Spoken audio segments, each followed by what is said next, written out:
Gita chapter 15, verse 1. Shri Bhagavan said, the Akshavat people, the holy tree people, whose roots are above, branches are down, and whose leaves are the holy Veda scriptures. That imperishable tree is described by the knower of the holy Veda. Gita chapter 15, verse 2.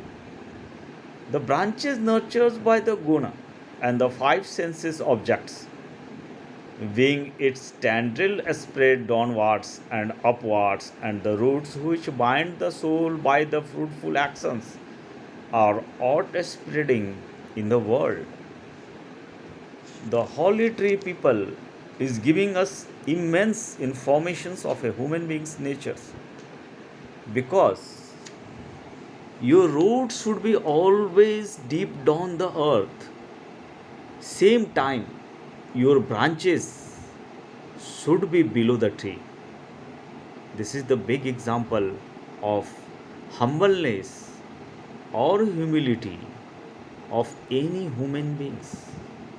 That should be in comparison with the people of tree. Gita chapter 15, verse 3.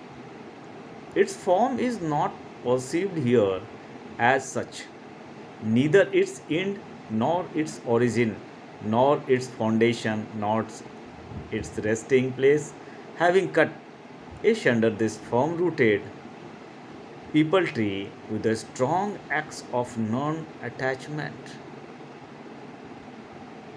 When you see the people tree with all grown up, you never going to understand that which branches is working as in a root, and who from which root, which branches the roots are comes out.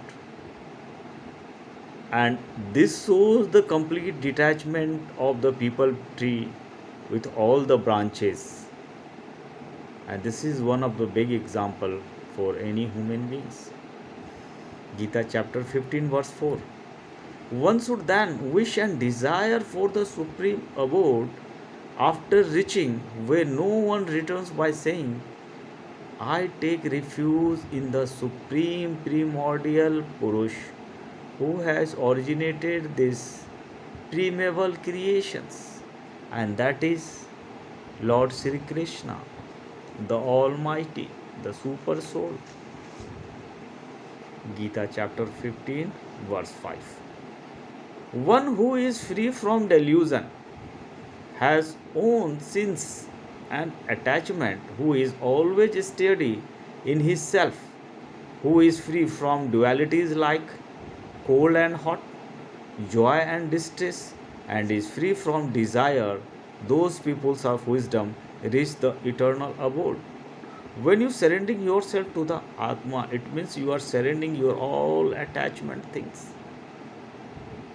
And when you surrendering all the attachment things, your soul is going to be free to be near to attain the heavenly abode.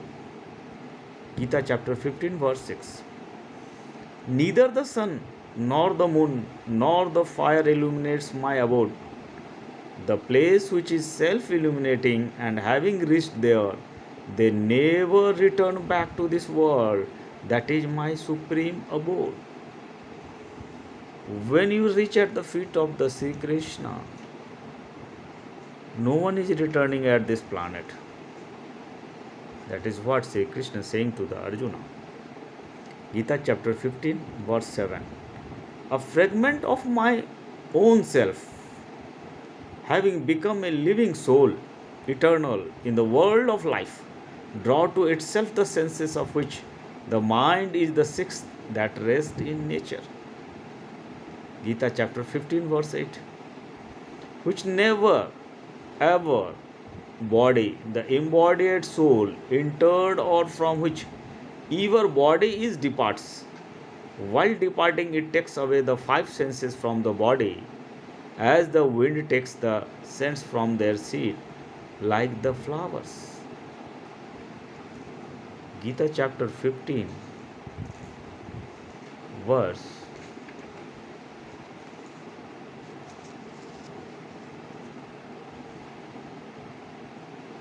9.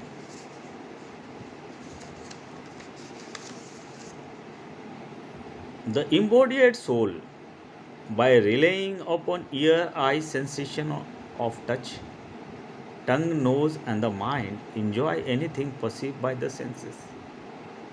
This all happens due to the senses only. And when you surrendering your senses, when you surrendering your mind, when you surrendering your intellect, and when you totally devoted to your soul, you are near or attaining the heavenly abode. Gita chapter 15 verse 10. The deluded do not know the soul combined with three guna, departing from the body or enjoying the objects of the senses. They don't see the soul as distinguishable from the body, but the wise see the soul with the eyes of wisdom.